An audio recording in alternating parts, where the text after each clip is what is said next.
What is going on, GBA fans? My name is Berk, and today we will be bringing you the week 1 of the Pick'em Crew. Yes, the opening episode of the season. And of course, I am not alone.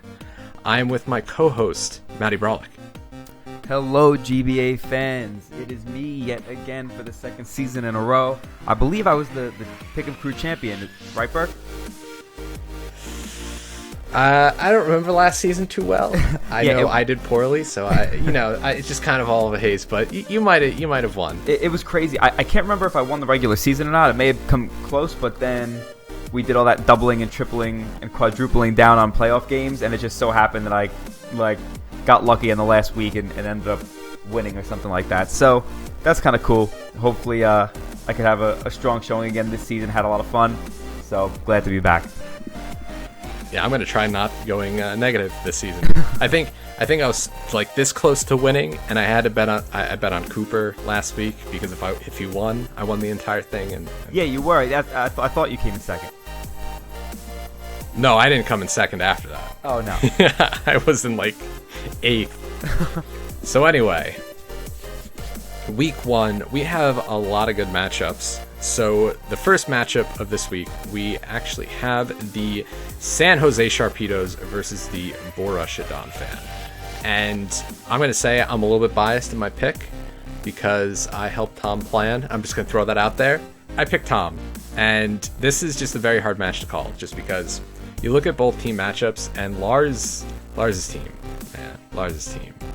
I mean, he's got so many threats. And Tom doesn't have switch-ins for things like Prodot and Lucario. But then you look on Tom's side, and he's got things like Zygarde 10%, which hits Lars's team really hard because not many people really have a switch into that. The fact that no immunities and the only resistance is bug and grass, and Lars only has Decidueye as grass type. I can see Tom winning, and that's kind of why I picked him. I'm kind of hoping he wins. This match I'm not confident at all because Lars has a very good team. Lars is a very good builder and planner, and he's just got things like Lucario and Crawdaunt, which if used those well in the match, it could easily go to him.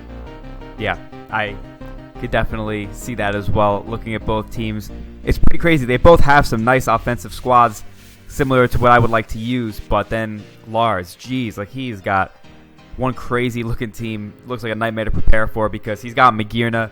Anyone who has followed me in the MPL may know that Magearna is definitely one of the newer, or one of the better new Pokemon, to say the very least. It's incredible in the format, even though that may not even match up the best against Tom's team. He just has so many other gigantic threats to back it up with things like Latias. Heligo is really good. Lucario, I haven't seen Primarina used yet, but then even his bottom picks, Tornadus Eye and Crawdon, those are some scary threats. So that is why I went with Lars, because I don't even know if his team matchup is necessarily great. I didn't break it down too far, but it just seems like a lot of his Pokemon Tom struggles switching into. So that's why I would give the edge to Lars this week.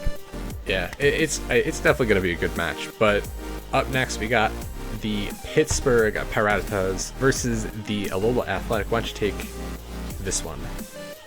Okay, for this next game, I actually went with the Alola Athletic.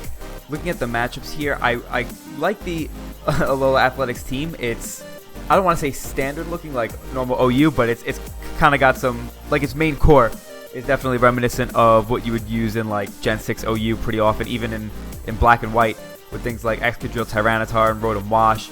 And then he's just got some Pokemon that I really like going down the list, like Shaman, I think is really awesome in the format. Crobat is very solid all around, and then things like Emboar and Druddigon are two wall breakers that I really like to use in the format. I think against Tup's team, it is going to be tough for him to switch into a lot of those things. For example, Emboar, his best way to really play around it is predicting with Chandelure, but if it's not Flash Fire, then that thing is taking 1,000,000 from Flare Blitz, and of course Emboar does have moves that can hit Chandelure. Slowbro as well, but even on the special side, Emboar gets things like Grass Knot, so that thing looks like a major threat. The speed control with the Excadrill seems also really nice there too, but I don't know. I do think that Tup's team does have some pretty key Pokemon against Hoodlum Scrafties here, because he's got things like Tangrowth, which walls a good amount of the Alola Athletic. He's got Tapu Koko, which I think is going to be a major threat in the format. So yeah, it should be an interesting one, but just because of the teams more, I went with the Alola Athletic here. Yeah, I went with the Pittsburgh Piratas. One of the big reasons is I really don't know how good Hoodlum Scrafty is in the format. I haven't seen him compete. I think he used to like a year and a half ago. You know, he's coming back into the format. But then again, this is not knowing if he's competed elsewhere. Top has been competing in the GBA every season, so he's a little bit fresher. That kind of factored into it, as well as I think Top just has a really, really strong team. You know, he's got a fantastic Dragonsteel Fairy Core, which I think Callum is going to have a little bit of trouble dealing with, because he doesn't have what I would say the best switch-ins to Hydreigon. Even Aromatisse isn't fantastic. Snorlax isn't great because, you know, Life Orb superpower is definitely a thing. So there's like Hydreigon is a massive threat. Even Scizor is a massive threat because he doesn't have a great wall for that either. And then you just go like Tapu Koko. I don't see that doing as much, but he just has such really strong offense. And then his defense, like I know Embor's a problem for every team. Like you're never gonna look at a team and be like, Embor's no problem. No, Embor's a problem for every single team, no matter who you're doing it. But I think Top has the means to pivot around it with Tangrowth and Slowbro, really strong, you know, Regenerator core, and then having, you know, like Hydreigon to, you know, like take Wild Charges or Flare Blitz in case you know. So I think he can play around it. Plus, just having this really strong offensive presence in Chandelure, Hydreigon, Scizor, Tapu Koko, and then Nidoking. Plus having just really good defensive mons for a lot of Callum's team, I think he's going to have trouble. And so I'm going with Top. Yeah, that's why I picked the Pittsburgh Piratas. The next match, we have the Philadelphia Scizors versus the Utah Jasmine. All three of these matches have been pretty hard to call, and this one is just the same. But I had to give it to Chimpact. And the only reason, I don't think Cooper has obviously shown that he's a really, really good battler, and I think he can definitely pull it out. But you look at the team matchup, and Cooper has, you know, the typical kind of Cooper team, very bulky, kind of slow. And then you look at Chimpact's team, and it's just a team of wall breakers. And so you have a team of walls and some offense versus just a team of kind of wall breakers. And you look at Cooper's team, it's like, how does he really deal with the combination of Kyurem Black, Thunderous Eye, Azumarill, and then, you know, a possible Doug Trio to help trapping of things like, you know, like a non-Magnerized Klefki. You've got it trapping Darmanitan. So I feel like Chimp just kind of has the matchup just based on how strong his offense is versus if Cooper's defense can kind of keep up. I totally agree there. Knowing how last season ended for Chimpact, I would imagine he wants to get, you know, a nice win against Cooper after getting knocked out in the playoffs by him. So knowing that on top of Chimpact's pretty nice matchup, his team looks really, really scary. And also just Chimpact being such a great player, I also went with Chimp in this scenario. But that's the cool thing about Cooper is it doesn't matter if he has the worst matchup that there ever was. Like, he's never a guaranteed win because you just never know what he's going to do, and he'll come up with sets and ideas that, you know, can catch even the best off guard. And he has Comfy, and Comfy is my favorite Gen 7 meme, so that also gives him a good chance to potentially surprise some people. I've never seen Comfy used. Never seen it. I love it. It's got to be really annoying just with the priority healing. And what is it? Priority Draining Kiss? There you go. Yeah, it's got like +3. That's your way of dealing with Kyurem Black. All right? You outspeed it with a Draining Kiss, you finish it off. Easy. Moving on. Exactly. You force it to taste those lips. All right. So up next, we got the Tampa Bay Luxrays versus the Detroit Steel Wings. So why don't you talk about this one? Monotui is someone that I know pretty well, and I know him to be a fantastic player, builder, drafter, all those things. I'm not in love with his team. I think that it's definitely pretty good, but I feel like I've seen him draft a little bit better, but that still, you know, I could be wrong. These may be a great combination. It's just a little unusual looking to me, and maybe he'll use these Pokemon really, really well this season, but that is what Mono does. He does use his Pokemon well. He builds very well, and because Crimson took, was it just one season or was it 2 seasons? One season. So I'm not sure how much he played in the meantime, but I know Monotui definitely keeps up with the scene very much so. So I know that he definitely has, the experience, the momentum, and all that stuff like that. So I think just knowing how good Mono is and the fact that Crimson may have to shake off some rust, I'm going to have to go with Mono here. Also, Berk mentioned earlier before we even started recording, Buzzwole is just such a big threat to Crimson's team. So there's always that as well.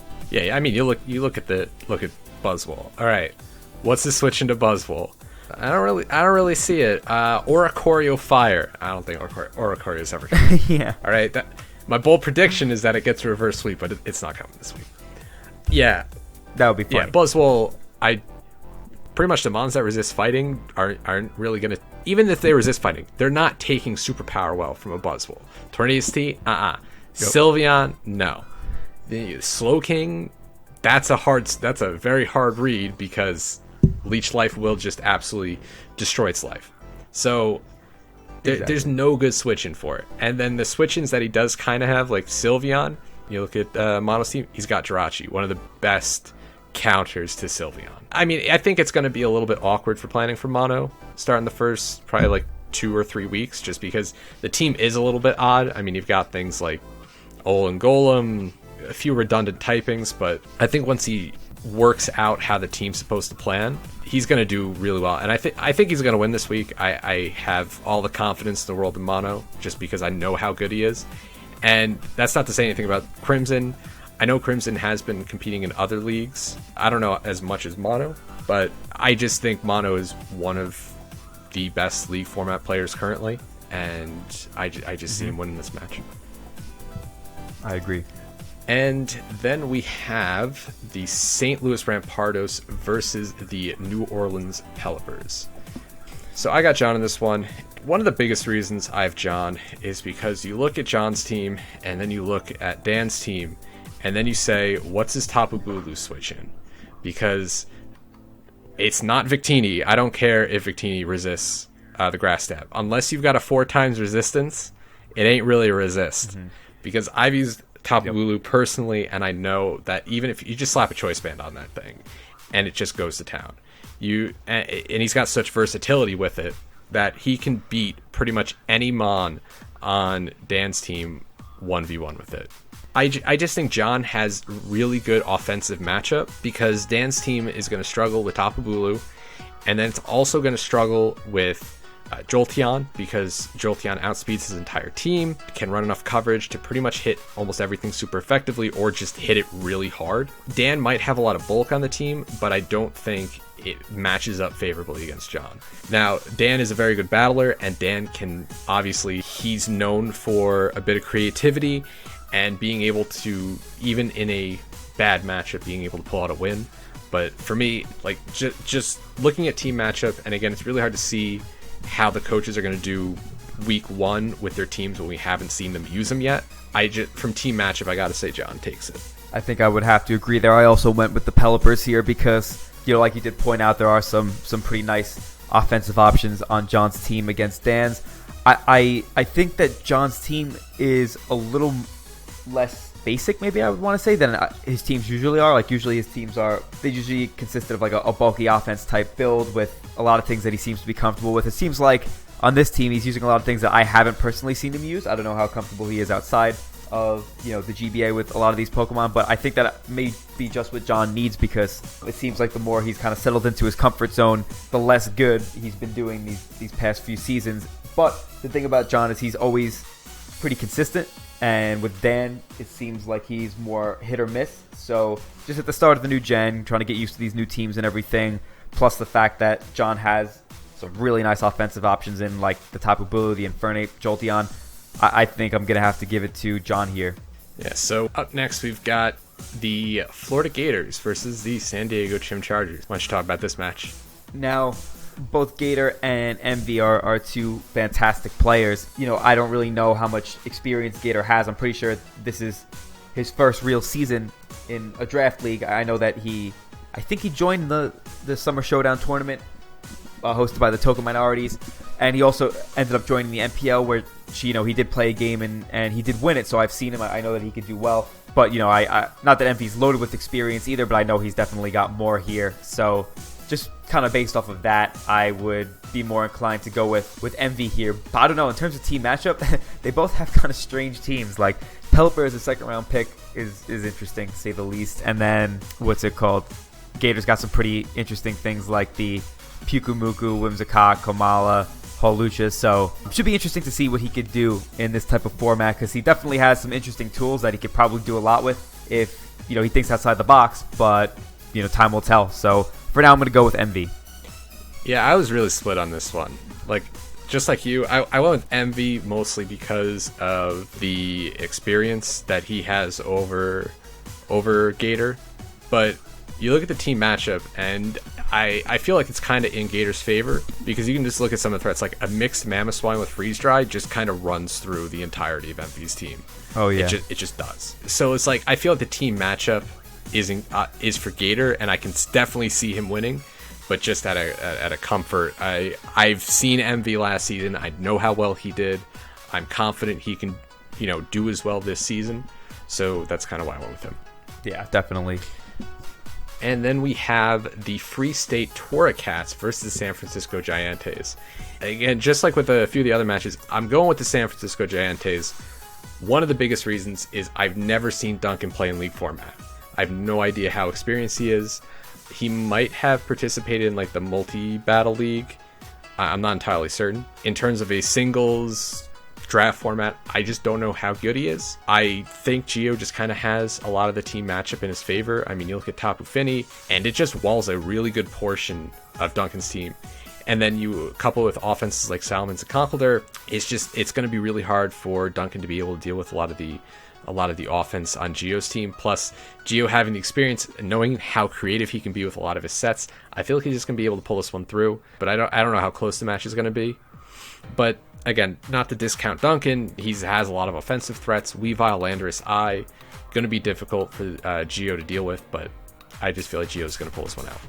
Yeah, I went with a pretty similar approach here. I actually do really like Duncan's team, I have to say. Like it's definitely got some huge threats, some really, really huge threats, but it's a lot of fun things. Yeah, I have not really followed Duncan's battles or anything like that to know how skilled he is, or I'm pretty sure this is his first time in a league format, so he's probably, lacking experience here compared to normal singles, standard OU or whatever it is. So just knowing Geo and seeing that he's been improving every single season, and the fact that I also really like his team, I feel like it's pretty similar to Duncan's in that regard, where he's got a lot of nice type synergy, natural bulk, but a lot of offensive power even on those bulky Pokemon. I think that I'm gonna have to give it to Geo as well, because that experience does go a pretty long way. And so the last match, we have the San Francisco Arcaniners versus the Milwaukee Sawsbucks. So you can talk about this battle. This is both of our locks too, so. Yup. So we both have George here and the San Francisco Arcaniners as our locks. Well, I'm not in love with George's team. I think that it's definitely pretty solid. It's not my favorite team ever, but I do like it. Let's be real, George is a phenomenal player, and his preparation is very good. Been consistently one of the best league format players ever since he's been on the scene. Picking George as a lock for this week isn't something so crazy out of the ordinary, because he's just constantly been so good over the course of his time on the draft league competitive scene. And then looking at the Milwaukee Sawsbucks team, he really has a pretty solid matchup. The Sawsbucks, it's not necessarily like they have bad Pokemon, but it's just a very awkward pairing, I would say. Things like Volcarona can just fire off its dual stabs and pretty much damage everything extremely heavily. And he's got the speed control down pretty well, as Steve's fastest Pokemon is Starmie. Not that Starmie's slow or anything, but other than that, it just seems like... Well, actually, no, what's his name doesn't even have a Pokemon faster than Starmie. He's got Raikou, but he just has a faster team in general. And Steve's team is fairly offensive and frail, so the fact that he doesn't have a lot of speed to back it up can definitely come to hurt him this week. Yeah, I just think that knowing George and how good he is, plus the fact that he seems like he has a pretty solid team matchup this week, it's pretty safe to pick him as a lock. Yeah, I pretty much agree. And there's no offense to Steve, But, you know, George has done so well, and especially coming off a championship last season. Steve has not done as well, and so it's kind of like a confidence thing. I'm more confident that George can win this battle than, you know, the other people winning their battles. That's not to say Steve can't win. I know Steve has been really pushing back and saying, y'all gonna look silly when I win week 1. But, you know, it's a tough matchup for him because he does not have a lot of stops to many of George's mons. I mean, you look at what's his stop to Superior. How does he stop Superior? And he really doesn't. He doesn't really have a good way to stop it. What's his way of, you know, like stopping, you know, like a Mew from setting up? He just doesn't really have a way to stop like an offensive Mew, a way to stop Superior, a way to stop like a quiver dancing 3 attacks Volcarona just can kind of run through the team.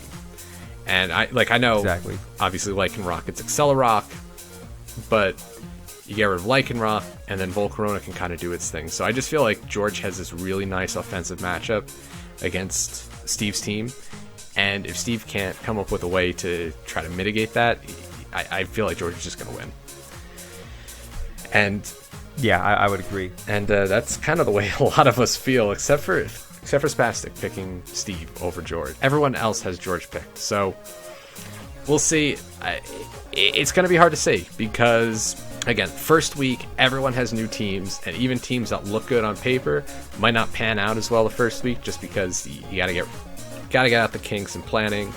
So very experimental week for the coaches, and it's going to be experimental week for us, the pickers.